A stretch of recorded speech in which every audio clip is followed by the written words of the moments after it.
Whoa, whoa, whoa, whoa, whoa, whoa, whoa, whoa.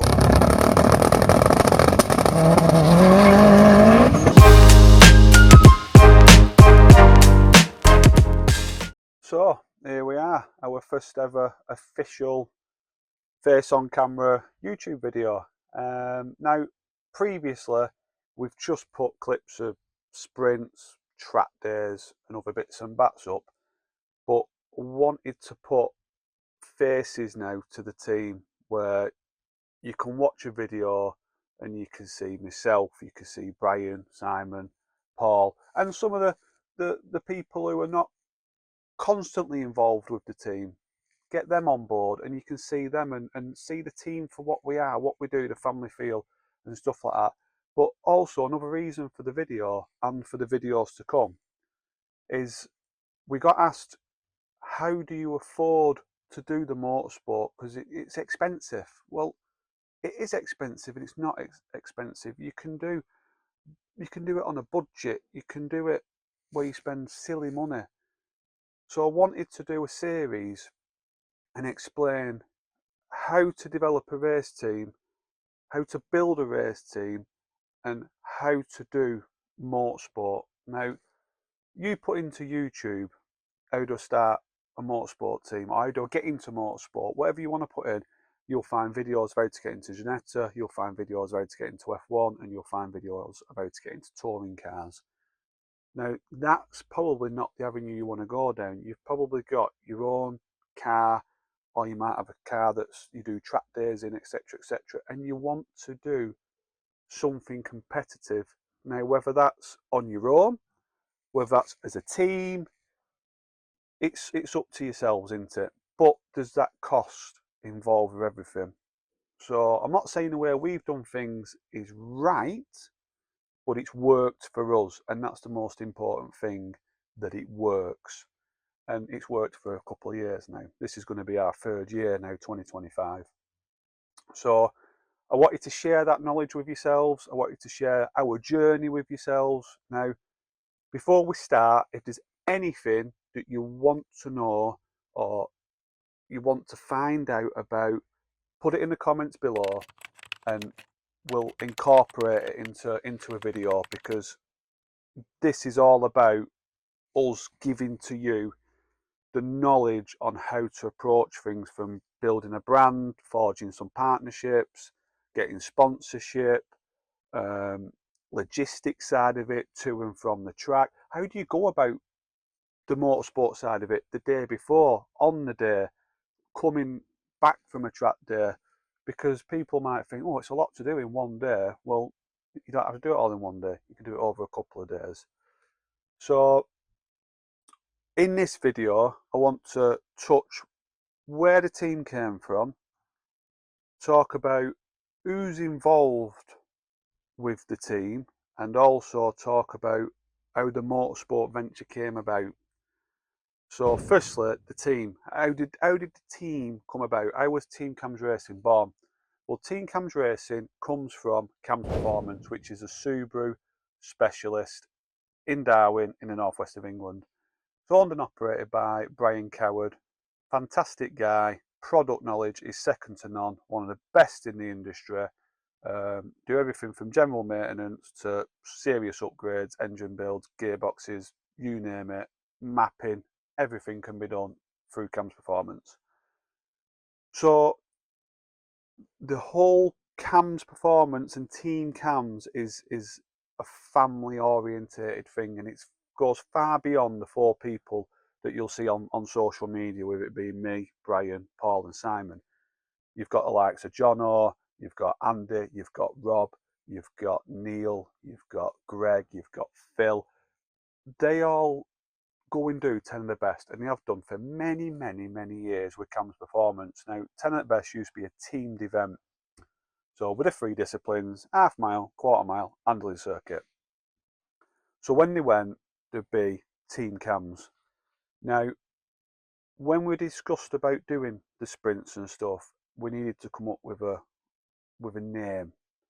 Now, I'll touch into this because it sort of went one way and then went the other way, which when we get into how did the motorsport venture come about? I'll explain this. But when we come up with the team name, we thought, because not everybody could commit to doing this sprint racing, whether that be work commitments, family commitments, or just didn't want to fully dedicate their car to being track bred, I thought, well, it'd be rude to take them away from the team cams, or take the team cams away from them when they've been part of it for so many years.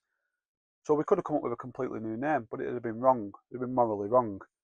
So we kept the Team Cams name, just added racing to it. The team is born, Team Cams Racing. We'll keep the logo because, like I say, the extended family side of it, whether that be Jono, Neil, Andy, Rob, blah, blah, blah, they will still come and do the occasional sprints. They will still come on a track day with us. They'll still go and do 10 of the best. They're still representing Cam's Performance. They're still representing Team Cam's Racing. They just can't do it on a full-time basis, which is fine, absolutely fine.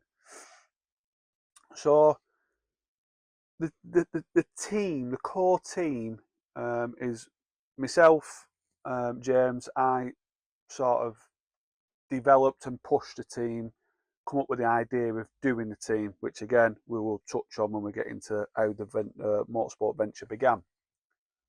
There's Brian, who owns and operates Cam's Performance, and then there's Simon, and then there's Paul. Now, obviously, we all drive Subarus. We'll touch on the cars in the next video. We're going to go through all the cars, specs, videos, pictures. This is what they are. Now, pushing on to the where did the motorsport venture come from? So, as you've picked up previously, Cam's Performance have always done some form of event. So they've always done 10 at best, they've always done track days. Now, a few years ago, I went to 10 of the best to watch, and loved it, absolutely loved it. Myself and John all went to watch with our families, and we absolutely loved it. So, sort of a year after that, we entered. We were going to come and race with Team Cams at 10 at best. Unfortunately, my car was having a forged engine build and it wasn't ready in time. Now, Brian kindly lent me his Spec C, and I run that at 10 of the best. Then I did all right. First competitive event, you know, nerves set kick in, and you don't know what's going on. You don't know anybody. It is daunting, but you just be yourself, stay calm and cool. Listen to instructions, listen to safety briefings, and then you just go and enjoy your day. And we did all right, and John did all right as well. Now, the year after that, we went back to 10 of the best, and we did well. I was in my own car. We did very, very well. Now, that was the year I come away with third on the handling circuit. So I got my trophy at 10 of the best on my first time there in my own car, shall we say. And we was up against some really, really good drivers. Dimitri in his BRZ, Sergio in his Evo, Neil in his Audi. Paul was in like a top 5 shootout with us in his car, and it was really, really tricky, but we managed it. We come away with third, and then one of the lads said, "Have you ever seen that sprint racing, that Javelin Sprint Series?" And I was like, "No, never heard of it." Well, it's on next week at Three Sisters over in Ashton and Makerfield. Do you want to go and have a watch? Yeah, all right. So we went down, and I think John went down a couple of days before that.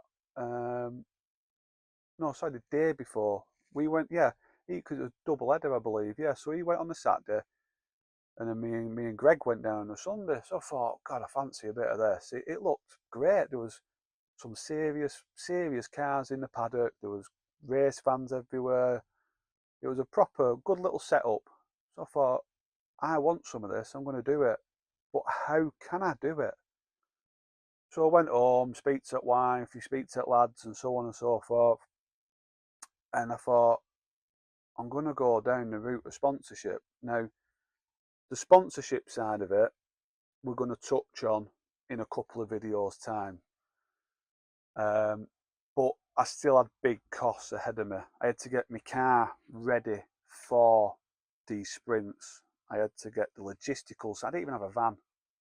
And I thought, well, I can't drive my car there. What if you crash? What if you blow it up? What if the clutch goes? You know, it's too risky driving it there. So you've got so much going around in your head of how this, how that, what about this, what about that? And that's where your methodical thinking needs to come in, where you slow everything down, prioritize your lists. So I ended up doing the sprints on my own that year, and that was the first year. And it was expensive, like I've just said, but I did it. Now, my first year was full of ups and downs. I won a trophy. I only won the one, that was at Mallory Park. I come second in class. I thought I'll turn up at these sprints and I'll be quick because I did well at 10 at best. How wrong was I? I couldn't have been any further from the truth if I tried. I wouldn't say I was too cocky or boisterous. I wouldn't say, I thought everyone else would be slow because people have done it for many years.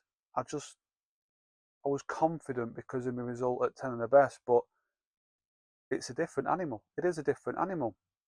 Now, everybody come and support me. All the Cam's family come and support me, my family and friends and stuff like that. And I blew 2 diffs up. I blew a diff up at Blyton. I blew a diff up at Croft. I went over at finish line backwards at Mallory Park. It just wasn't the best of seasons. I know it was my first season, but I think I set my targets too high and my ambitions too high. Now, come the end of that season, I said to the guy, I said, well, to be fair, they made some noise that they wanted to get into the sprints, and I said, well, why don't we start a team up? And to be fair, 2 of them laughed at the idea and said, it can't be done. So what do you mean it can't be done? Why can't it be done? Of course it can be done. Anything can be done. You're only limited by your own limitations. If you push and you, again, this methodical thinking, prioritizing things, setting goals, plans, anything's achievable. So we did it. We come up with a name, Team Cams Racing, as previously discussed. We did our Facebook page, and we grew it to 1,100 followers. Well, nearly 1,100 followers, 1,090, so it's near enough there. And we got sponsorship, and we built a brand, and we built partnerships with clothing companies and oil companies and engine builders and welder and fabricators, and we just pushed and pushed and pushed. And our first season as a team, we won 12 trophies between the 4 of us. 12 trophies. Paul was JO4 class champion. Brian was JO3 class runner-up. I came 4th in my class. Simon had a difficult season because he's in with the big boys, Simon. He's in with some serious cars, but he had a reasonable season. He didn't have a poor season, but a reasonable season. And I want to bring that knowledge to you guys. I want you to, you're going to sit through me talking in this video, but I'm hoping that I can pass on some knowledge to you guys where you can do it. Life's too short, and why can't you do something that you love and you enjoy? We've done it, and if we can do it, you guys can do it. No, it's no different. It genuinely is no different. So please put down in the comments what you want to know about, what you want to learn about. Now, I'm not an expert, and I'm not saying, again, this is the right way of doing things, but it's worked for us and it's working for us. So in the next video, we'll talk about the cars. We'll talk about the cars, and then we'll move um, on how to build a brand, how to get sponsorship, how to secure partnership, how to market your team and your brand so it gets exposure. And we'll just keep going along until I've shared everything I can share, and then we'll continue to show you our journey. But like I said, there's nothing on there on Facebook or YouTube or Instagram of how to do this with a bit of advice from people who have done it. So I just think if I can share it and someone manages to do something that they enjoy, then it's worth it. So please like and subscribe to the video, put your comments down below, and I'll see you on the next one. Thanks for watching, guys.